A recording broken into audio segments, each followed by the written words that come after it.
पाद की जय। अनंत कोटि वैष्णव वृंद की जय। श्री श्री निताय गौर हरि की जय। श्री श्री गोपाल हलधर की जय। श्री श्री राधा गोकुलेश्वर की जय। ग्रंथराज श्रीमद् भागवतम की जय। निताय गौर प्रेमानंदे। समवेत भक्त वृंद की जय। समवेत भक्त वृंद की जय। समवेत भक्त वृंद की जय। श्री श्री गुरु गौरांग की जय।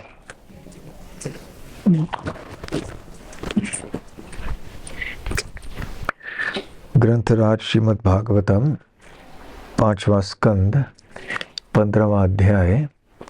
प्रियव्रत के वंशजों का यश वर्णन। श्लोक संख्या 9 और 10। 9 में तात्पर्य नहीं है, इसलिए मैं अकेले पढ़ लूंगा। गयं नृपः कः प्रतियाति कर्मभे यज्वाभिमानी बहुविध धर्म गोप्ता। समागत श्री सदसस्पति सताम सत्सेवकोन्यो भगवत कलामृते। अनुवाद श्रील प्रभुपाद द्वारा। महान राजा गय सभी प्रकार के वैदिक अनुष्ठान किया करते थे। वे अत्यंत बुद्धिमान और वैदिक शास्त्रों के अध्ययन में दक्ष थे। उन्होंने धार्मिक नियमों की रक्षा की और वे समस्त वैभव से युक्त थे। वे सज्जनों के नायक और भक्तों के सेवक थे। वे श्री भगवान के सच्चे अर्थों में सर्वथा समर्थ अंश कला थे।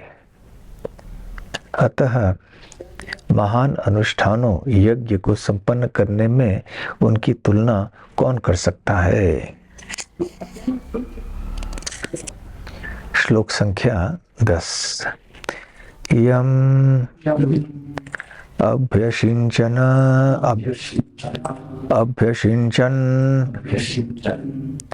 परया मुदा सती सत्य आशिषः दक्ष कन्या सरिद्भिः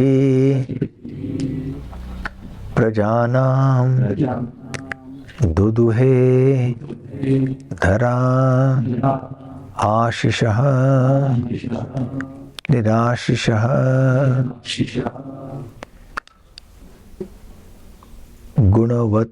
गुणवत्सस्नुत अधा उधाः। प्रजा पर राज्य करने वाले गाय के गुणों को देखकर गो रूप पृथ्वी के थन से दूध की धारा निकल आई। अनुवाद। महाराज दक्ष की श्रद्धा, मैत्री तथा दया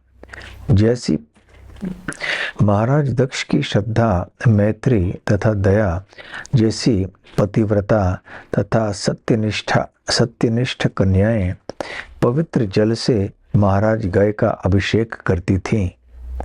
वे सभी महाराज गय से परम संतुष्ट थीं। पृथ्वी स्वयं गौ रूप में प्रकट हुई और महाराज गय के उत्तम गुणों को देखकर दुग्ध श्रवण करने लगी, मानो गाय ने अपनी वत्स को देखा हो।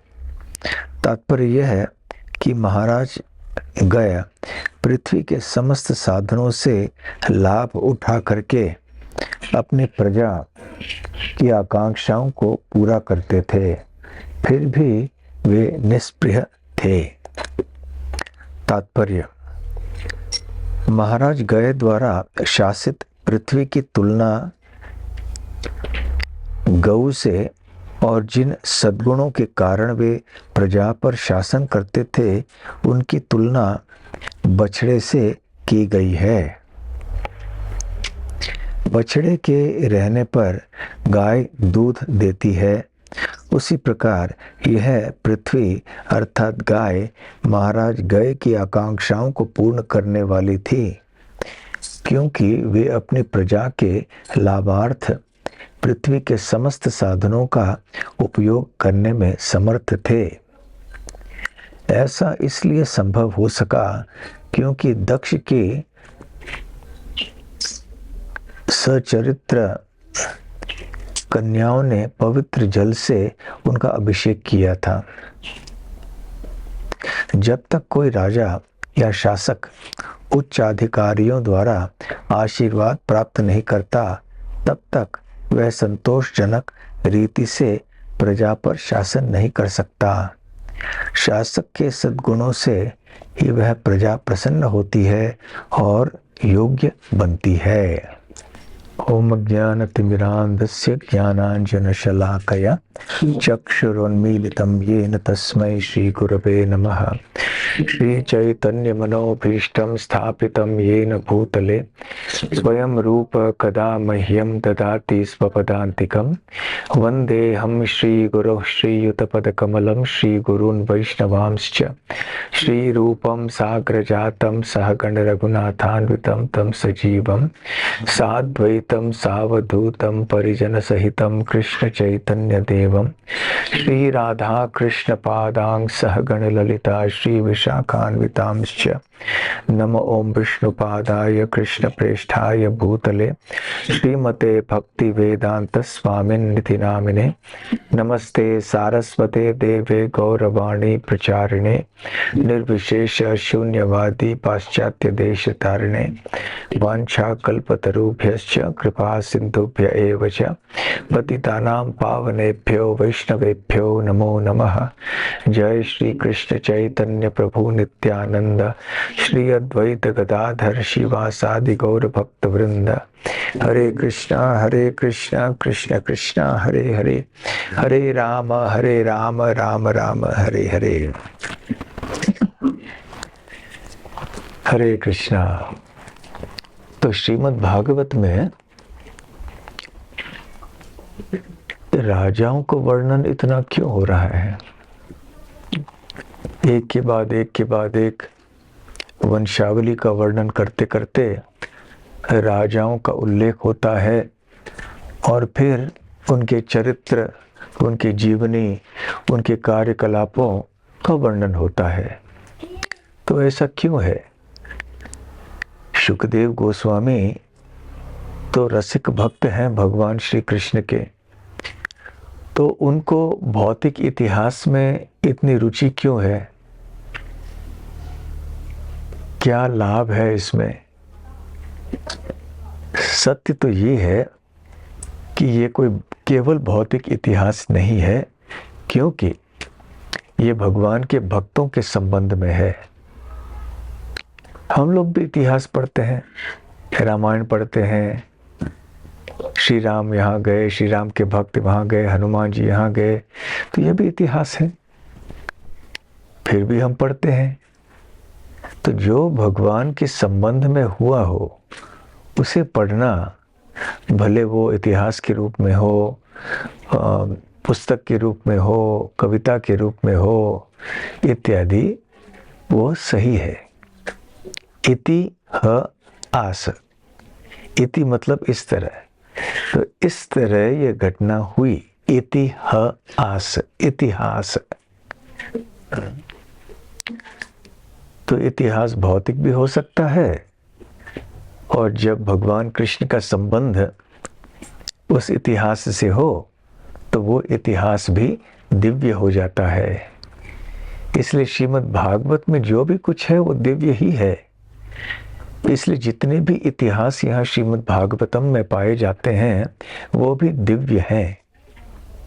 इनको साधारण नहीं समझना चाहिए, अन्यथा शुद्ध महाराज शुकदेव गोस्वामी जैसे शुद्ध भक्तों को ऐसे इतिहासों से क्या लेना देना होता। तो महाराज गया, जिनके पीछे गया ये स्थान है जहाँ पिंडदान आदि होता है, तो ये बहुत महान राजा थे, धर्मपरायण थे, अपने धार्मिक कार्यों को सुचारू रूप से करते थे। और उनके चरित्र के बारे में बताते बताते शुकदेव गोस्वामी कहते हैं कि बहुत बुद्धिमान भी थे और वैदिक शास्त्रों के अध्ययन में भी दक्ष थे, धार्मिक नियमों की रक्षा की करते थे और वे समस्त वैभव से युक्त थे। वे सज्जनों के नायक और भक्तों के सेवक। वाह, कितनी अच्छी बात है। सज्जनों के नायक और भक्तों के सेवक। कभी कभी उल्टा हो जाता है, सज्जन और दुर्जनों के सेवक और भक्तों को परेशान करने वाले। परंतु ऐसे नहीं, सज्जनों के नायक, जो लोग सतमार्ग में चलना चाहते हैं, जो बहुत पुण्यवान हैं, ऐसे लोगों के लिए वो नायक बने। जो नायक है और उनके पीछे चलने वाले उनके अनुयायी हैं, उनकी मानसिकता एक प्रकार से हो, एक ही तरह की हो, तो ये जोड़ी बहुत अच्छी हो जाती है। लेकिन अगर नायक कुछ एक दिशा में चलना चाहे, उसकी मानसिकता एक प्रकार की हुई और उसके जो अनुयायी हैं उनकी मानसिकता दूसरी ही हुई, तो ये जोड़ी कैसे चलेगी। तो जब आदर्श राजा होते हैं तो प्रजा भी आदर्श हो जाती है धीरे धीरे। यथा राजा तथा प्रजा। तो जब महाराज गए जैसे भक्त होते हैं समाज में, तो वो उदाहरण देते हैं सारे दुनिया के लिए कि कैसे हमें कार्य करना चाहिए, कैसे रहना चाहिए। यदि राजा भ्रष्ट हो या व्यसनी हो, तो फिर प्रजा भी ऐसी करेगी, स्वाभाविक है। और आजकल ये तो बहुत प्रचलित है कि जो भी किसी पद में आ जाता है तो अपने रिश्तेदारों को, अपने मित्रों को के प्रति पक्षपात करता है और उनको तरह तरह की सुविधाएं देता है। ऐसे होता है ना, खास करके राजनीति में देखा जाता है। और केवल राजनीति में ही नहीं, हर क्षेत्र में देखा जाता है, धार्मिक क्षेत्र में भी देखा जाता है। जब हम हमारे रिश्तेदारों को, हमारे निजी कोई खास व्यक्तियों को कोई विशेष सुविधा देना चाहते हैं, इसलिए नहीं कि वो योग्य हैं उस सुविधा को प्राप्त करने के लिए, परंतु इसलिए कि वो हमारे रिश्तेदार हैं, तब इस तरह की भावना ठीक नहीं होती। तो ये अंग्रेजी में इसके लिए एक शब्द है जिसको बोलते हैं नेपोटिज्म। हिंदी में क्या है इसका अर्थ है? अपने निजी रिश्तेदारों को कुछ देना, खास सुविधा। ये शुरू हुई ईसाई चर्च में, जब कई बार एक पोप थे। पोप मतलब उनके जो गुरु होते हैं, मठाधीश जो भी होते हैं, उन्होंने सारे चर्च के, गिरजाघर के सारे बड़े महत्वपूर्ण स्थानों, पद जो हैं, वो अपने रिश्तेदारों को बिठा दिया।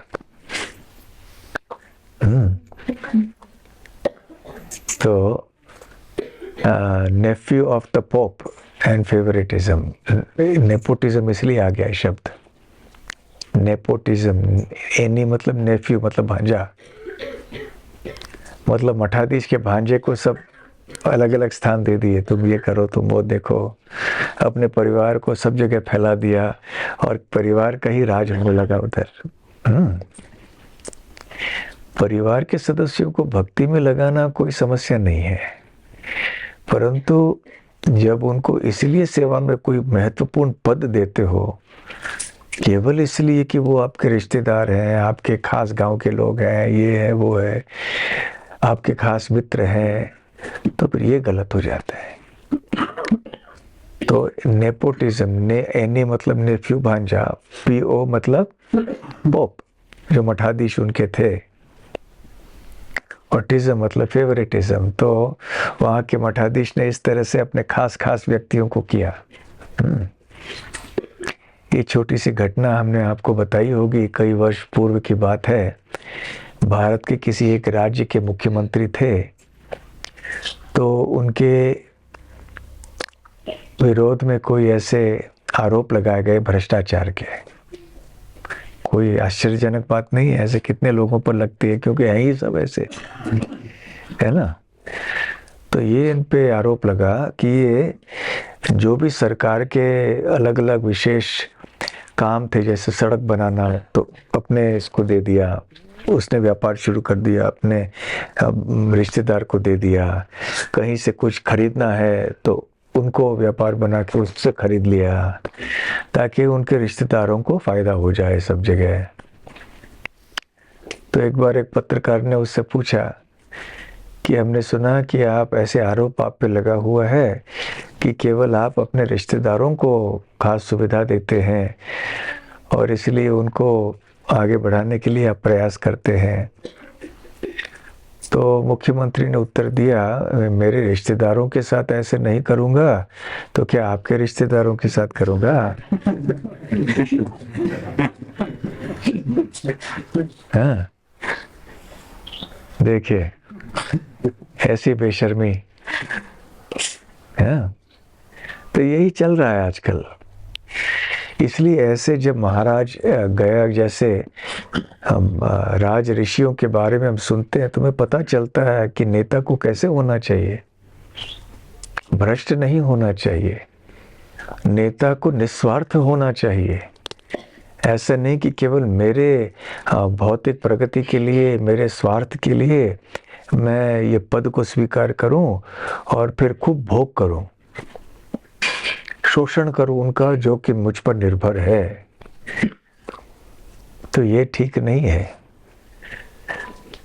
जितना ऊंचा हमारा पद होता है उतना ही व्यक्ति को निस्वार्थ होना चाहिए और भगवान का भक्त होना चाहिए। कोई भी जिम्मेदारी लेना इस भौतिक जगत में बहुत बड़ी चीज होती है। इसलिए जब कोई व्यक्ति जिम्मेदार नहीं होता है या योग्य नहीं होता है उस जिम्मेदारी को निभाने के लिए, उसे वो पद नहीं स्वीकार करना चाहिए। ऋषभदेव महाराज की क्या बताते हैं कि हमें क्या होना चाहिए, क्या नहीं होना चाहिए। ये नहीं बनना, वो नहीं बनना, क्या बोलते हैं, गुरु न सस्यात् स्वजनो न सस्यात् पिता न सस्यात् जननी न सस्यात् दैवम न तत्स्यान् न पतिश्च सस्यान् न मोचयेत समुपेत मृत्युम। तो इसका क्या अर्थ है, कोई शब्द भेद करके समझाएंगे। ऋषभदेव महाराज के 100 पुत्र थे, राजकुमार थे वो, परंतु राजा ऋषभदेव ने अपने पुत्रों को ये नहीं कहा कि अरे आप राजा के पुत्र हो, आप खूब बहुत ऐश करो, भोग करो, कौन पूछने वाला है आपको, चलो आगे खूब भोग करो। आजकल ऐसे ही होता है, जो पद में बैठे हुए लोग होते हैं वो भी इस प्रकार के होते हैं कि वो अपने रिश्तेदारों को ज़्यादा लाभ देना चाहते हैं, और उनके जो रिश्तेदार होते हैं वो भी इसी प्रकार के होते हैं कि अपने पिता या चाचा या मामा इत्यादि का नाम का दुरुपयोग करके अपने लिए बहुत कुछ रखना चाहते हैं। तो कई बार ऐसे जब होता है, कोई भक्त मुझे बता रहे थे कि कोई राजनेता के लड़के को पकड़ा गया, वो शराब पी के गाड़ी चला रहा था, गाड़ी ठोक दी शराब के नशे में, और एक महिला से भी कोई दुर्व्यवहार किया। तो महिला ने हल्ला मचाया, सब लोग आ गए, पुलिस आ गए, और ये वीडियो पे था। वो आदमी बोल रहा, आपको पता है मैं किसका बेटा हूँ? तो ये भारत में ऐसे चलता है। तो महिला ने बोला, किसके भी बेटे हो गए, मुझे क्या लेना देना। उसको थप्पड़ मार दिया। वो किसी मंत्री का बेटा था। अब मंत्री का बेटा है, इसलिए कैसे भी गाड़ी चलाएगा, शराब पिएगा, हाँ, दुर्व्यवहार करेगा, और फिर कहेगा पता है मैं किसका बेटा हूँ। तो इसलिए ताकि ऐसे लोग न बने, इसलिए हमें श्रीमद् भागवत के इन महान राजाओं की कथाएं भी सुननी चाहिए कि पद में बैठने वाले को कैसे होना चाहिए, पद में बैठने वाले के रिश्तेदारों को कैसे होना चाहिए, उनके मित्रों को कैसे होना चाहिए। ये दोनों चीज़ें व्यक्तियों को जानना आवश्यक है। अब ये जो घटना थी, कम से कम वो किसी मंत्री का बेटा था। कई बार ऐसे होता है कि मंत्री भी नहीं, कोई आईएएस का अधिकारी होता है, ऑफिसर, ऊंचे पद का ऑफिसर, उसका कोई रिश्तेदार होता है, उसके जीजा का, भाई का, कुछ ना कुछ ऐसे लंबा रिश्ता। तो एक हास्यपद घटना हुई थी एक बार कि इस परिस्थिति के बारे में एक चुटकुला ये था कि एक व्यक्ति ने, वो अपना कार्ड बनाते हैं ना, सब लोग नाम लिखते हैं, फिर उनका पता लिखते हैं, उनका पद क्या है लिखते हैं। तो एक व्यक्ति ने अपना नाम लिखा और उसके नीचे लिखा आईएएस पदाधिकारी का के भांजे का, ये इसका उसका उसका उसका उसका ये हूँ मैं। ऐसे उसका कार्ड बना के रखा उसने। हाँ, चुटकुला था ये, हास्य पर, परंतु लोगों की भावना ऐसे होती है। इसको लाल बत्ती संस्कृति कहते हैं। लाल बत्ती संस्कृति अर्थात क्या है? गाड़ी के ऊपर लाल बत्ती होती है ना, घूमती रहती है, वहाँ वहाँ वहाँ वहाँ करके आवाज करके जाती है ना, तो सबको बैठना अच्छा लगता है। ऐसे लाल बत्ती वाले गाड़ी में बैठ के सब लोग हटेंगे, यहाँ कौन आया कौन है, कोई बड़े व्यक्ति आए, सलाम सलाम करते हैं सब।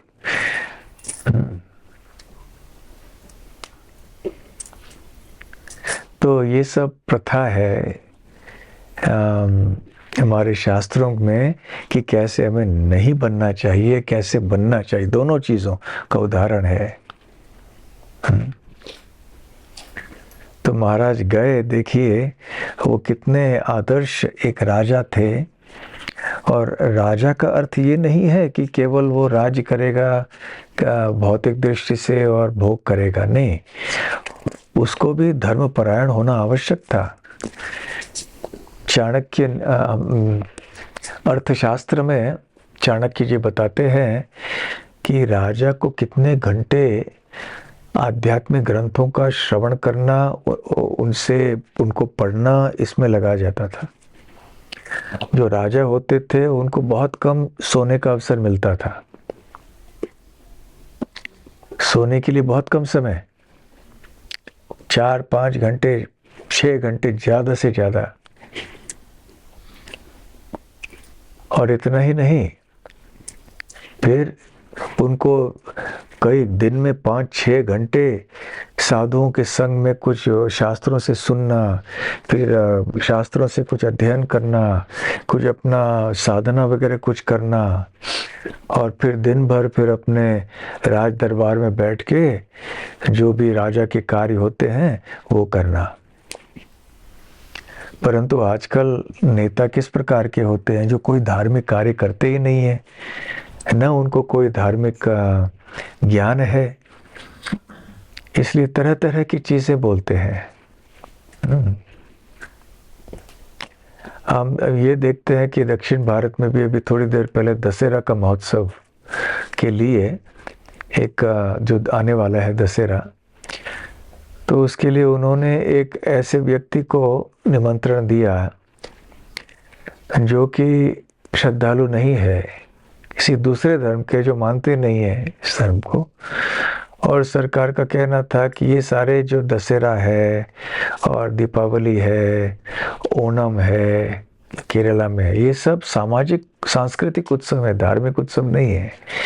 तो प्रयास क्या हो रहा है कि इन उत्सवों के धार्मिक जो एक सार होता है, जो धार्मिक उद्देश्य होता है, उसको ही निकाल देना और इसको धर्मनिरपेक्षता के दृष्टि से देख के उसको एक सामाजिक चीज बना लेना कि ये धार्मिक चीज नहीं है। और हमारे प्रजा भी ऐसे है। अभी देखो गणेश चतुर्थी हुई तो इतने गाने वाने बजाते थे पंडाल में, एक रात तो सो ही नहीं पाए। कम से कम कुछ भजन बजाए तो ठीक है ना, ये भजन वजन नहीं बजाएंगे, सिनेमा के गाने बजाएंगे। तो देखो प्रजा भी ऐसे मूर्ख है, क्योंकि उनको पता नहीं है कि किस तरह के गाने भी बजने चाहिए उधर। ये एक धार्मिक उत्सव है, ये केवल मनोरंजन और ऐश के लिए उत्सव नहीं है। ठीक है, मनोरंजन भी हो सकता है, परंतु एक धार्मिक रीति से होना चाहिए। तो हम लोग ऐसे बड़े बड़े धार्मिक अनुष्ठान करते हैं, परंतु उसमें धार्मिक वातावरण नहीं होता, कोई धार्मिक कार्य नहीं होते। केवल लोग ऐसे मनोरंजन के लिए सिनेमा के गाने बजा के तरह तरह के चीजें करते हैं। कई वर्ष पूर्व जब मैं मुंबई में था तो गणेश चतुर्थी के समय विसर्जन का समय था, तो कहीं गाड़ी में हम लोग जा रहे थे और वहाँ इतनी भीड़ हो गई, गाड़ियाँ सब रुक गई क्योंकि विसर्जन के लिए जा रहे थे सब लोग। और जो ट्रक वगैरह में बिठा के गणपति जी को ले जा रहे थे, और जो लोग वहाँ थे सड़क पे, उनके सामने इस तरह से गंदे तरह से नाच रहे थे। महिलाएं भी इतने गंदे तरह से नाच रहे थे वो, और सब पी के आए थे, शराब पी के सब दंगा कर रहे थे। और ये हमारा धार्मिक उत्सव है ना। तो ये सब देखिए ऐसे हो रहा है,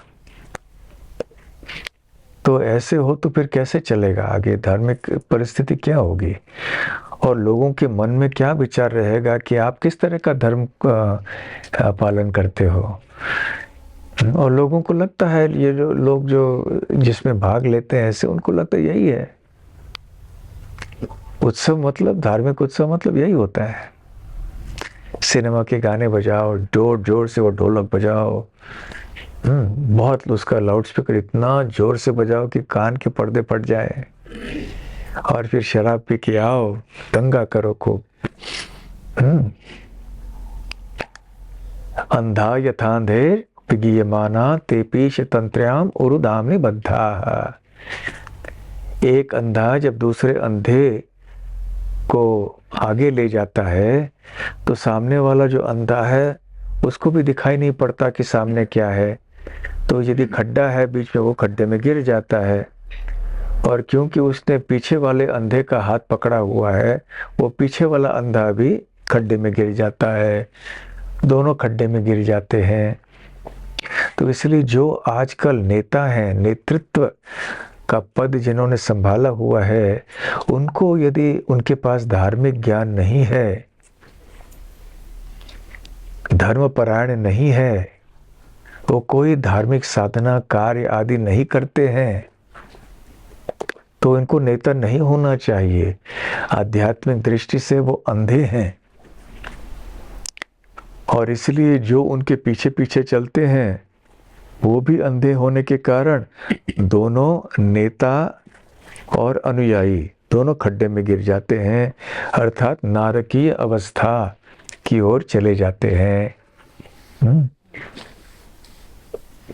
आगे शुकदेव गोस्वामी बताते हैं, महाराज दक्ष की श्रद्धा, मैत्री तथा दया जैसी पतिव्रता तथा सत्यनिष्ठ कन्याएं पवित्र जल से महाराज गए का अभिषेक करती थीं।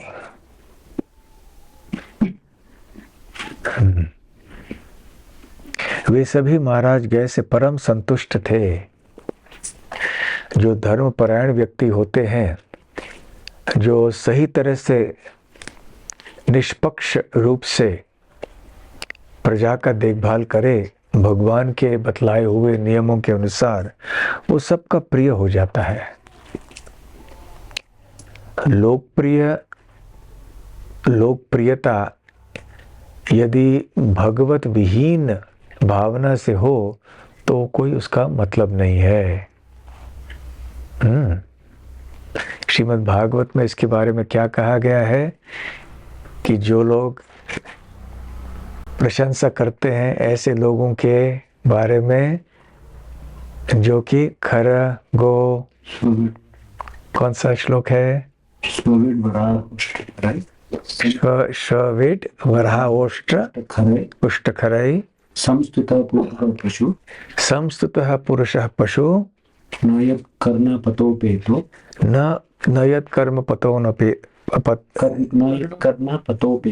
पतोपेतो जातु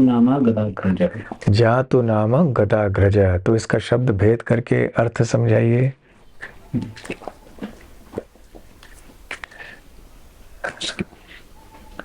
बोलते जाने। श्व मतलब कुत्ता, विड्वराह मतलब शुकर, ओष्ट्र मतलब ऊंट, खरई मतलब गधा। ठीक है। तो फिर अगला संस्तुतः पुरुषः पशु। संस्तुता मतलब स्तुति करना। फिर तो जो लोग ऐसे लोगों की स्तुति करते हैं जो कि कुत्ते के समान है, ऊंट के समान है, गधे के समान है, ऊंट के और शुकर के समान है। आगे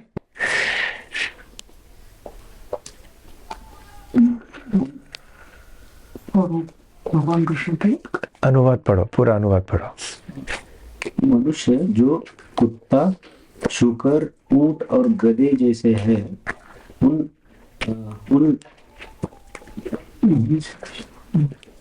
कुत्तों, शुकरों, ऊंटों तथा गधों जैसे पुरुष उन पुरुषों की प्रशंसा करते हैं जो समस्त बुराइयों से उद्धार करने वाले भगवान श्री कृष्ण की दिव्य लीलाओं का कभी भी श्रवण नहीं करते। तो यदि हम ऐसे व्यक्तियों की प्रशंसा कर रहे हैं जो कि कभी भी भगवान की लीला, भगवान के गुण आदि सुनने के लिए तैयार नहीं है, तो फिर हम कैसे बन जाते हैं? इन पशुओं की तरह बन जाते हैं। तो प्रशंसा करने वाला व्यक्ति भी उसकी तुलना ऐसे की गई है। इस प्रकार से ये परस्पर प्रशंसा करने का एक समाज बन जाता है। वो कथा पता है ना आपको? उषानाम विवाहेषु गर्दभेन च जायते, मालूम है? एक बार एक गधे का विवाह हो गया। और तो विवाह में फिर सबको बुलाया गया। शाम के समय मंच के ऊपर थे, अच्छे अच्छे वस्त्र पहन के खड़े थे। तो सारे जंगल के प्राणी आए उस विवाह में, और फिर सब लोग आके कुछ न कुछ देते थे उनको। तो ये आए, मंच के ऊपर चढ़े, और फिर जो ऊंट था, ऊंट ने आके गधे को कहा, प्रशंसा की, अहो ध्वनि है कि आपकी आवाज कितनी सुरीली है, कितने मधुर गीत है आप, कितने मधुर तरह से आप गीत गाते हैं। तो गधा का गीत क्या, गधा की आवाज सुरीली होती है क्या?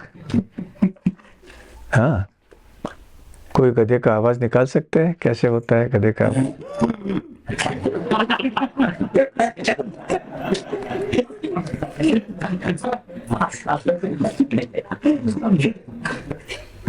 ये तो सुरीली नहीं है ना।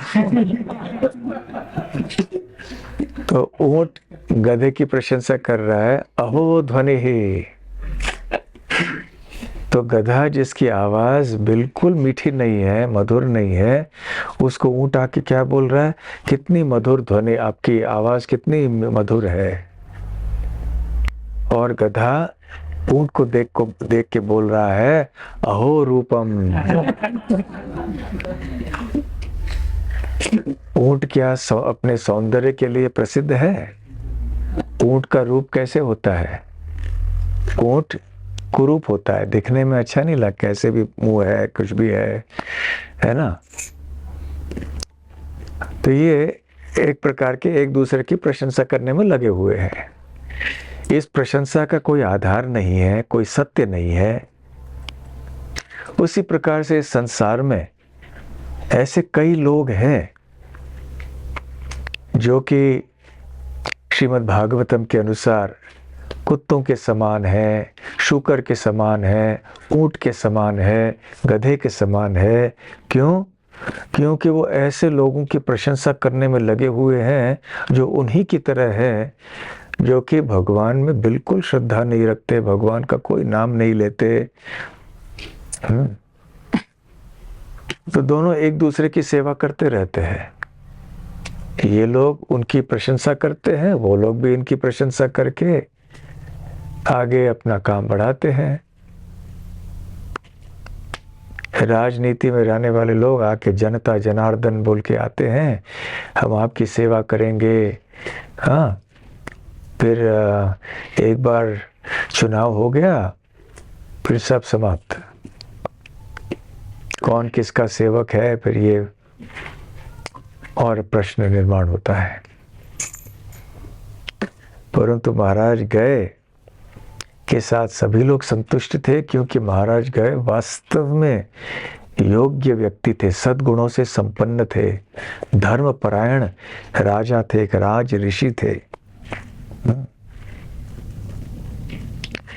महाराज गए के उत्तम गुणों को देखकर दुग्ध श्रवण करने लगी। मानो गाय ने अपने वत्स को देखा है। तो मनुष्यों की बात तो दूर है, पृथ्वी स्वयं गौ रूप में प्रकट हुई और फिर पृथ्वी माता इतनी प्रसन्न हो गई महाराज गाय के ऊपर कि वो अपने आप दूध देने लगी, गाय का रूप स्वीकार करके। परंतु जब पृथ्वी पे रहने वाले जो प्रजा हैं, जो लोग हैं, वो बहुत ही पापी बन जाते हैं, तो पृथ्वी माता को बहुत दुख होता है। और फिर जो भी धन आदि ऐश्वर्य जो पृथ्वी माता के अंदर है, वो अपने आप में समेट लेती है और वो प्रजा को नहीं देती है। ऐसे हो जाता है, क्योंकि पृथ्वी माता को ऐसे लोगों का बोझ असहनीय हो जाता है। इसलिए पृथु महाराज जब आए तो उसके पहले कृषि की आवश्यकता ही नहीं थी, क्योंकि लोग सतयुग में इतने धर्मपरायण हुआ करते थे कि अपने आप ही पृथ्वी सब कुछ देती थी उनके भरण पोषण के लिए। पेड़ों में भरपूर फल आदि सब होते थे, खेती वगैरह करने की आवश्यकता नहीं पड़ी। परंतु जैसे जैसे युग बीतते गए, वैसे वैसे सद्गुण घटते गए लोगों में और दुर्गुणों की वृद्धि होती गई। तो इसके लिए फिर पृथ्वी माता को ये सहन नहीं हुआ। पृथ्वी माता ने क्या किया, उन्होंने ये देना, भोजन आदि देना, आहार देना थोड़ा कम कर लिया, बंद कर लिया। फिर पृथु महाराज ने फिर जबरदस्ती खेती वगैरह शुरू की, कृषि का कार्य। और आजकल हम देखते हैं जैसे कलयुग बढ़ेगा, श्रीमद् भागवतम के 12वें स्कंद के अनुसार पृथ्वी कोई अन्न देगी ही नहीं। पेड़ भी होंगे तो बहुत छोटे छोटे होंगे और वो भी फल नहीं देंगे। ऐसी परिस्थिति आने वाली है कलयुग में, क्योंकि लोग भगवान से बिल्कुल दूर चले जाएंगे। इसलिए यदि हम सब भगवान के मार्ग पे चलें, भगवान की भक्ति करें, धर्म के सिद्धांतों के अनुसार चलें, तो पृथ्वी माता हमें भरपूर देगी। हम लोग यहाँ पे गोकुल धाम में खेती भी कर रहे हैं, गोपालन भी कर रहे हैं, तरह तरह के सेवाएं यहाँ सब हम कर रहे हैं। तो हमारे लिए भी बहुत आवश्यक है कि हम अपनी भक्ति अच्छी तरह से करें,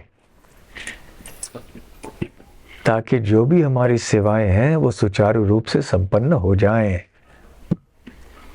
आप देखेंगे कि जब आपकी कृष्ण भावना बढ़ेगी, वैसे वैसे आपका उत्पादन सब कुछ बढ़ेगा अपने आप। ऐसे नहीं कि कार्य नहीं करना पड़ेगा, मेहनत नहीं करना पड़ेगा, नहीं, मेहनत तो करना पड़ेगा।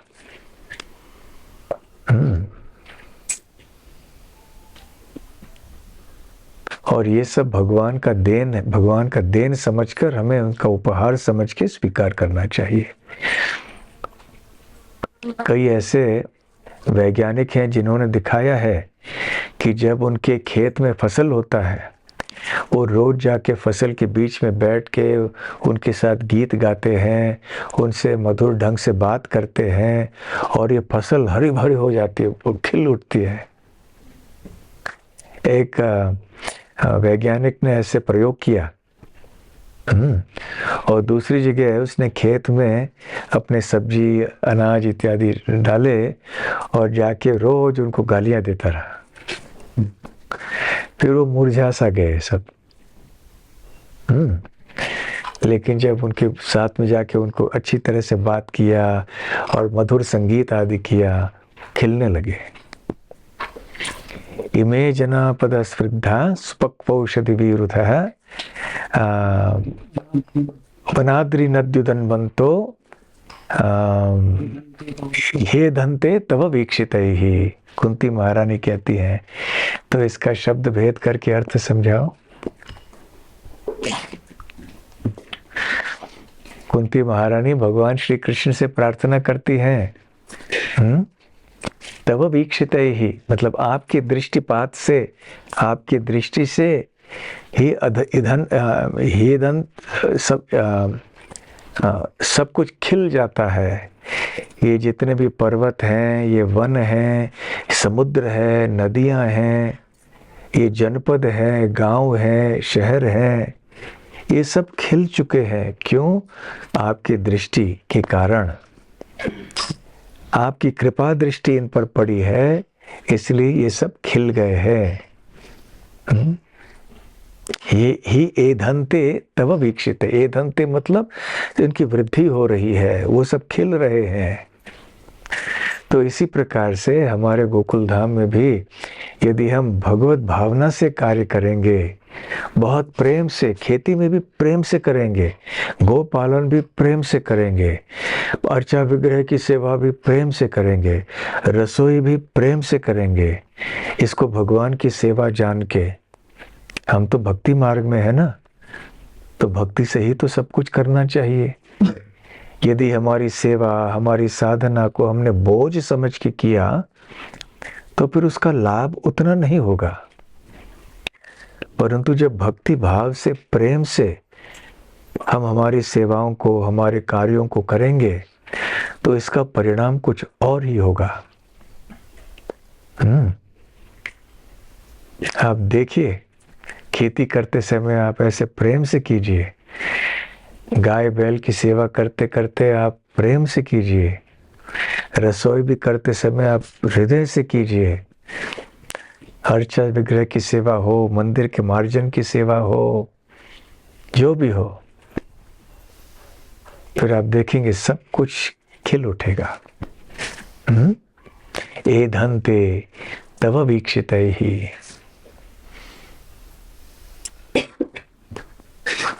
तो इसलिए पृथ्वी माता गए महाराज के सामने आ रही हैं और गाय के रूप में आ रही है, और गाय अपनी प्रसन्नता को दिखाती है जब उसके हृदय में स्नेह बहुत बढ़ जाता है अपने बछड़े के प्रति, तो गाय खूब दूध प्रदान करती है।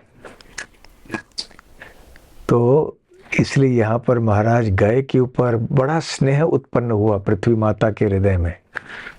और गाय का रूप लेके वो खूब दूध देने की तैयारी में थी। तात्पर्य यह है, सुखदेव गोस्वामी कहते हैं कि महाराज गए पृथ्वी के समस्त साधनों से लाभ उठा करके अपनी प्रजा की आकांक्षाओं को पूरा करते थे, फिर भी वह निष्प्रिय थे। तो केवल शोषण करके अपने लिए रखना नहीं, मर्यादित पद्धति से पृथ्वी से जो भी ऐश्वर्य है, हमारी आवश्यकताएं हैं, उनका उपभोग करना और सारे प्रजा के लिए इसको विस्तृत करना या वितरित करना। तो स्वार्थी भाव से ऐसे नहीं हो सकता है कुछ। तो भक्तों के लिए ये बहुत महत्वपूर्ण है कि हम भी हमारा दिल बड़ा करें, बांट के आपस में हम सब कुछ ले लें और मेरा मेरा मेरा करके नहीं रहे।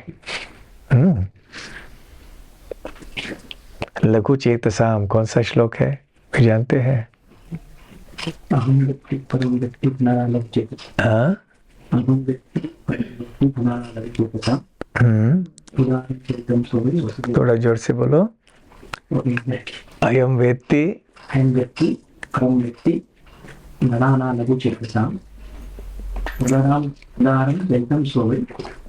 वसुधैव कुटुम्बकम। हाँ, वसुधैव कुटुम्बकम। अहम वेत्ति परो वेत्ति, जो ये गणना करता है ये मेरा है, ये तुम्हारा है, वो लघु चेतसाम, उसकी चेतना संकुचित होती है। परंतु उदार चरितानाम तो वसुधैव कुटुम्बकम, जिसका चित्त उदार होता है, वो समझता है कि संपूर्ण पृथ्वी ये एक कुटुंब है, ये सब मेरे कुटुंब के निवासी हैं, सदस्य हैं। पृथ्वी को वसुधा कहते हैं। वसु मतलब ऐश्वर्य, धा मतलब धारण करने वाली। तो पृथ्वी के पास समस्त प्रकार के ऐश्वर्य हैं जो पृथ्वी माता प्रदान कर सकती हैं, यदि वो हमारे ऊपर प्रसन्न हुई तो।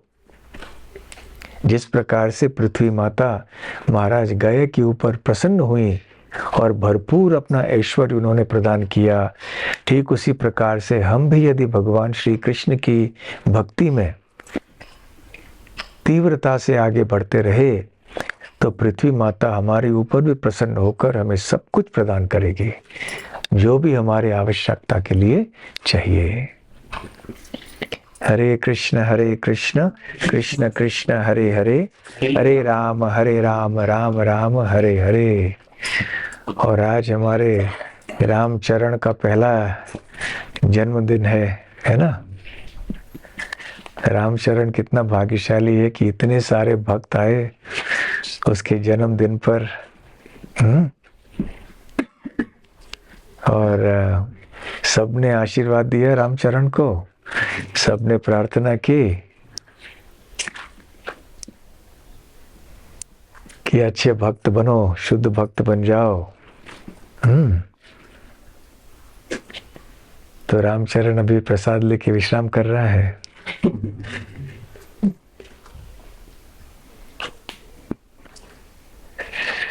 हाँ, धार्मिक उत्सव को सामाजिक उत्सव बनाना। सामाजिक हो सकता है, परंतु उसमें से धार्मिकता मत निकालिए। धार्मिक उत्सव भी सामाजिक हो सकते हैं, परंतु केवल सामाजिक हो जिसमें धार्मिक कोई तत्व हो ही नहीं। धार्मिकता को पूरी तरह से निकाल देंगे और केवल सामाजिक उसको बनाएंगे तो फिर लाभ नहीं होगा कोई, बल्कि हानि होगी। तो फिर ये प्रश्न उठता है कि हमारा जो भी हमारा तरफ से हम ना गुड़ी पड़वा में, ना दीपावली में, ना कौन सा उत्सव में भी हम लोग उसमें भाग नहीं लेते हैं, क्योंकि हम लोग जो करते हैं वो दिव्य नहीं तो मनाइए, लेकिन इन उत्सव को दिव्यता से मनाइए, तो कृष्ण भक्ति के भावना में मनाइए।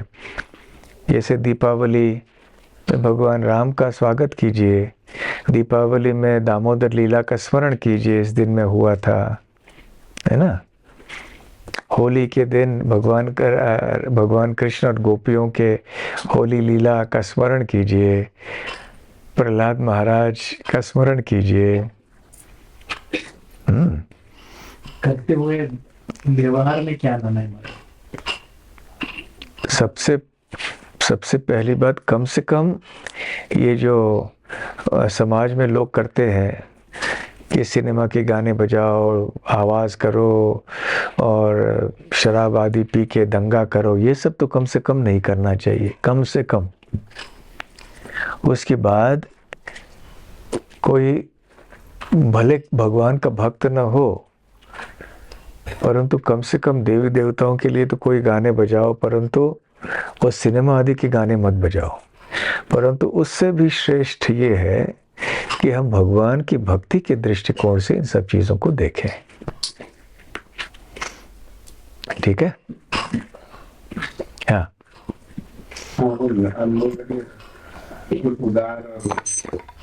जो सोचने की ये मेरा है तो शिव गोपाल ने जब इस्कॉन का स्थापना की है तो हर इस्कॉन का अभी जैसे इसको पूरा सेंट्रलाइज नहीं किए हैं, अरे इस्कॉन का जो संपत्ति है, हर जो इस्कॉन मंदिर है वो अपना अपना फंडिंग करते हैं और उनका जिम्मेदारी ये करते हैं। तो उसको दूसरा शब्द में डिसेंट्रलाइज सिस्टम बोल सकते हैं। और ऐसा जब नहीं रहता है तो फिर पूरा सेंट्रलाइज हो गया, तो ये हम सब एक ऐसा गया तो वहाँ पे ये रिस्पॉन्सिबिलिटी या जो लाइफ बढ़ने का काम रहता है।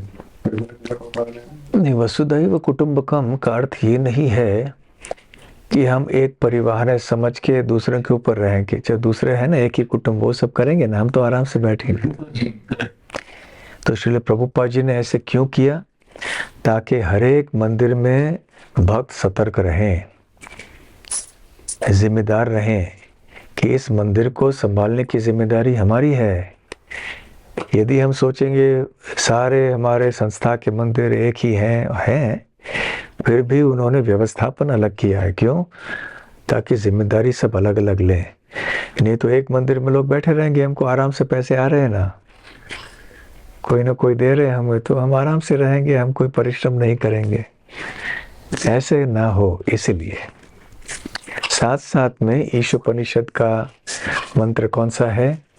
ईशावास्यमिदं सर्वं यत्किंचम जगत्याम जगत तेन त्यक्तेन भुंजीथा मा गृधः कस्य स्विद्धनम। सब कुछ भगवान की संपत्ति है, फिर भी भगवान ने हम सब के लिए अपना अपना एक भाग दिया है, कोटा। हर एक को अपने अपने कोटे या भाग के अंतर्गत रहना चाहिए।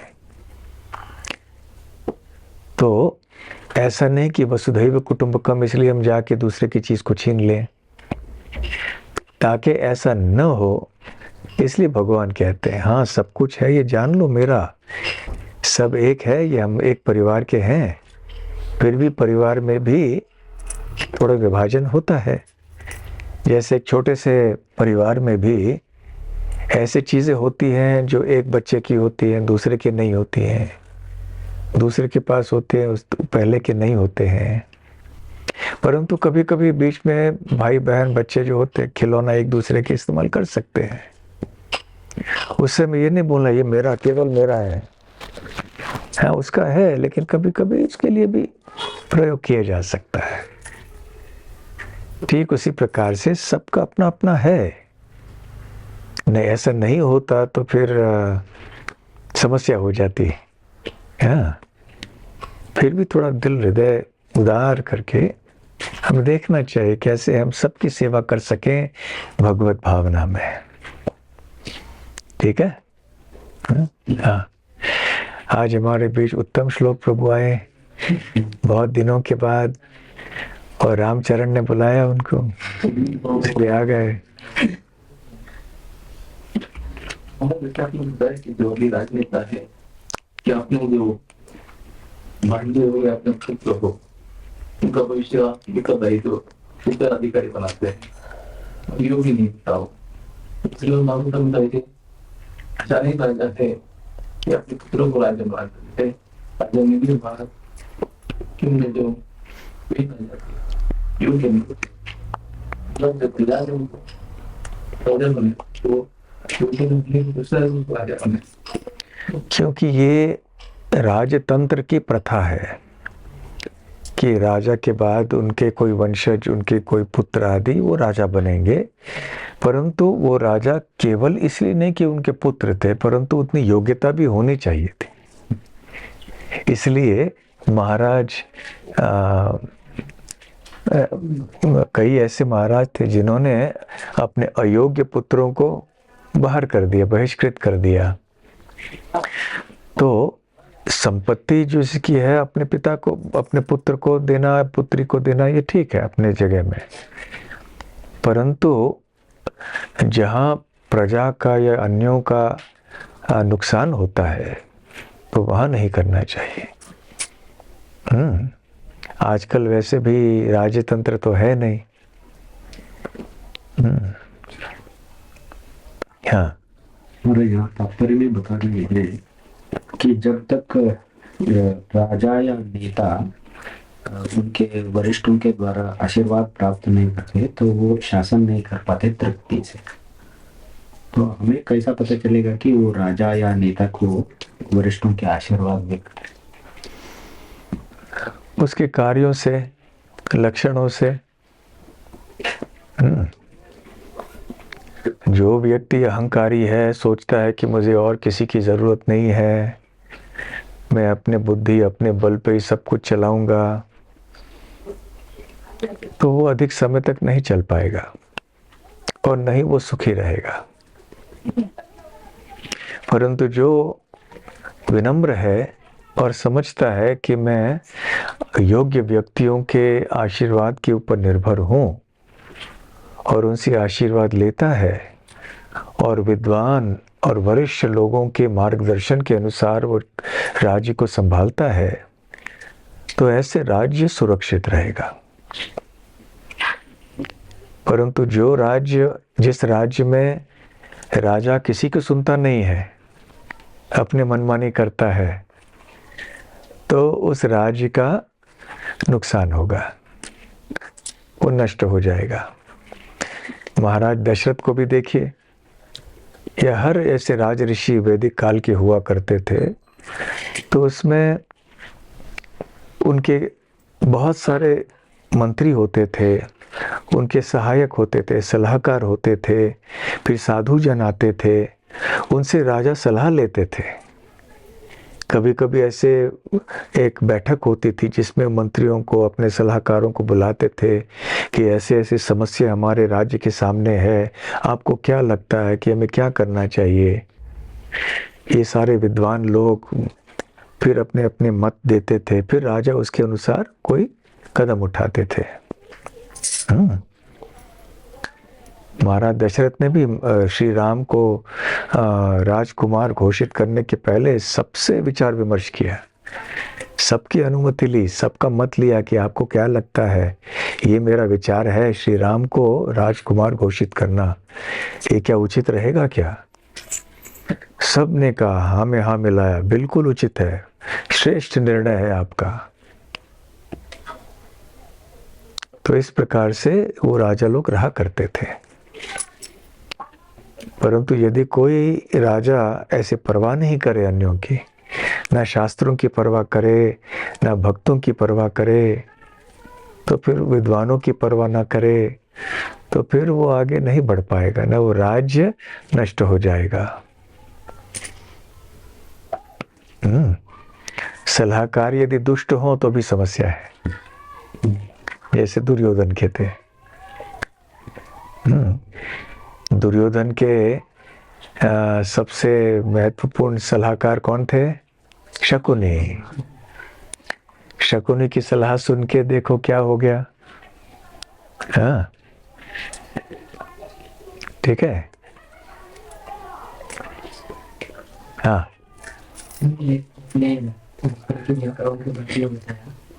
तो कोई अच्छा व्यक्ति नेता बनने के लिए तैयार नहीं होता, और कोई तैयार होता है तो अच्छे व्यक्ति उनको बोलते हैं कि इसको मत पढ़ो, फिर अच्छे लोग पीछे रहेंगे। सही बात है। अच्छे लोग नेता नहीं बनते, और यदि अच्छे लोग नेता बनना भी चाहते हैं तो दूसरे लोग बोलते हैं तुम मत जाओ आगे। वो इसलिए भी शायद बोलते होंगे कि उनको पता है कि ये ज़्यादा देर टिकेगा नहीं इसमें, क्योंकि ये क्षेत्र इतना गंदा है, क्या नहीं होता है इस क्षेत्र में। परंतु यदि कोई वास्तव में धार्मिक है और बहुत निष्ठावान है और उसमें वो ताकत है कि वो ऐसे नकारात्मक वातावरण में टिक पाएगा, उससे प्रभावित नहीं होगा और स्वयं उनकी तरह नहीं बन जाएगा, अपने सिद्धांतों को, अपने विचारधारा को बनाए रख पाएगा, तो फिर ऐसे व्यक्ति को नेता बनने में आपत्ति नहीं है, बल्कि अच्छा है। ऐसे लोगों की बहुत आवश्यकता है वास्तव में। पर वो क्षमता होनी चाहिए वो कार्य, वो जिम्मेदारी निभाने के लिए। अयोग्य व्यक्ति को नहीं जाना चाहिए। हाँ हाँ, मुरलीवादक। कई सारे अभी देखते हैं राजकारण, कई सारे ऊंचे पद के जो लोग हैं वो ठीक है, लेकिन जो नीचे लोग हैं उनके अंदर काम करेगा क्या आगे काम करे वो ठीक नहीं। तो राज और उसका ये कैसा तालमेल कैसा बिठाएंगे? क्योंकि ये जो एक